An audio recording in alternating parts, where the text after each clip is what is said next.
रामनवमी का रहस्य। क्यों इस दिन राम नाम जपना शुभ माना जाता है? भारत की पवित्र भूमि पर अनेक धार्मिक पर्व मनाए जाते हैं, लेकिन रामनवमी का पर्व विशेष महत्व रखता है। यह वह दिव्य दिन है जब मर्यादा, धर्म, सत्य और आदर्श जीवन के प्रतीक भगवान श्री राम का जन्म हुआ था। हर वर्ष चैत्र महीने की शुक्ल पक्ष की नवमी तिथि को यह पावन पर्व श्रद्धा, भक्ति और उत्साह के साथ मनाया जाता है। मंदिरों में भजन कीर्तन होते हैं, घरों में पूजा होती है और भक्त पूरे दिन भगवान श्री राम का नाम जपते हैं। लेकिन एक प्रश्न अक्सर मन में आता है कि रामनवमी के दिन राम नाम जपना इतना शुभ क्यों माना जाता है? इसके पीछे एक गहरा आध्यात्मिक रहस्य छिपा हुआ है। भगवान श्री राम का अवतार। हिंदू धर्म ग्रंथों के अनुसार जब पृथ्वी पर अधर्म बढ़ने लगा, राक्षसों का अत्याचार बढ़ गया और धर्म का संतुलन बिगड़ गया, तब भगवान विष्णु ने मानव रूप में अवतार लेने का निर्णय लिया। अयोध्या के राजा दशरथ और रानी कौशल्या के घर भगवान श्री राम का जन्म हुआ। भगवान श्री राम केवल एक राजा नहीं थे, बल्कि वे आदर्श पुत्र, आदर्श भाई, आदर्श पति और आदर्श राजा के रूप में पूरी मानवता के लिए प्रेरणा बन गए। उनका जीवन हमें सिखाता है कि कठिन परिस्थितियों में भी सत्य और धर्म का साथ नहीं छोड़ना चाहिए। राम नाम की महिमा। सनातन धर्म में राम नाम को अत्यंत पवित्र और शक्तिशाली माना गया है। कहा जाता है कि राम नाम स्वयं भगवान का स्वरूप है। संतों और ऋषियों ने हमेशा राम नाम जपने की सलाह दी है। गोस्वामी तुलसीदास जी ने भी कहा है कि राम नाम का स्मरण करने से मनुष्य के सभी दुख और कष्ट दूर हो जाते हैं। राम नाम जपने से मन शांत होता है, नकारात्मक विचार दूर होते हैं और जीवन में सकारात्मक ऊर्जा आती है। यही कारण है कि रामनवमी के दिन राम नाम जपना विशेष फलदायी माना जाता है। रामनवमी के दिन राम नाम जपने का रहस्य। रामनवमी के दिन भगवान श्री राम की जन्म ऊर्जा पृथ्वी पर विशेष रूप से सक्रिय मानी जाती है। धार्मिक मान्यता के अनुसार इस दिन भगवान की कृपा प्राप्त करना आसान होता है। जब भक्त इस दिन सच्चे मन से राम राम का जाप करते हैं, तो उनका मन भगवान से जुड़ जाता है। यह दिन आध्यात्मिक साधना है के लिए अत्यंत शुभ माना जाता है। कहा जाता है कि रामनवमी के दिन किया गया राम नाम जप सामान्य दिनों की तुलना में कई गुना अधिक फल देता है।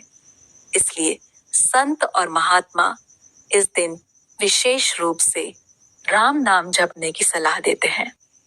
राम नाम से मिलने वाली शक्ति। राम नाम केवल एक शब्द नहीं है।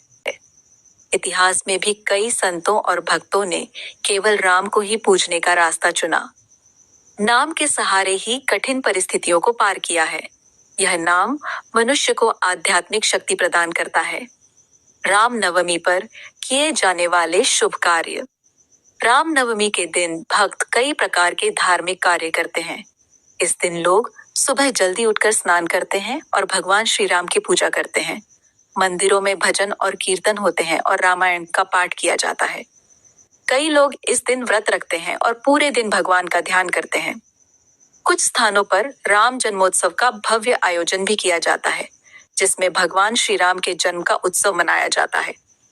इस दिन गरीबों को भोजन कराना, दान देना और जरूरतमंदों की मदद करना भी बहुत शुभ माना जाता है। रामनवमी की सीख। रामनवमी का पर्व केवल एक धार्मिक उत्सव नहीं है, बल्कि यह हमें जीवन जीने की सही दिशा भी देता है।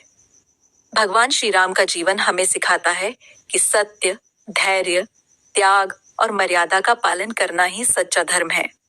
आज के समय में जब जीवन में कई प्रकार की समस्याएं और चुनौतियां आती हैं, तब भगवान श्री राम की शिक्षाएं हमें सही रास्ता दिखाती हैं। अगर हम अपने जीवन में श्री राम के आदर्शों को अपनाएं और सच्चे मन से राम नाम का स्मरण करें, तो हमारा जीवन भी सुख, शांति और संतोष से भर सकता है। रामनवमी का दिन भगवान श्री राम की कृपा प्राप्त करने का विशेष अवसर होता है। इस दिन राम नाम जपना इसलिए शुभ माना जाता है क्योंकि यह दिन भगवान की दिव्य ऊर्जा से भरा होता है। सच्चे मन से किया गया राम नाम जप मनुष्य के जीवन से दुख, भय और नकारात्मकता को दूर कर देता है और जीवन में सुख, शांति और सफलता का मार्ग खोल देता है। इसलिए कहा जाता है कि जिस घर में राम नाम गूंजता है वहां हमेशा सुख और शांति का वास होता है। अगर हम भी अपने जीवन में प्रतिदिन 1 घंटा व्यायाम करें तो हम अपने जीवन में प्रतिदिन 1 घंटा समय बचा सकते हैं। कुछ समय भगवान श्री राम के नाम का स्मरण करें तो हमारा मन शांत रहेगा और जीवन में सकारात्मक बदलाव अवश्य आएगा। रामनवमी हमें यही संदेश देती है कि भगवान श्री राम के आदर्शों को अपनाकर और उनके पवित्र नाम का जप करके हम अपने जीवन को सुंदर, शांत और सफल बना सकते हैं। ऐसे ही और कहानी और कथा सुनने के लिए हमारे चैनल को लाइक करें और सब्सक्राइब करें। शेयर, फॉलो और सब्सक्राइब करें। धन्यवाद।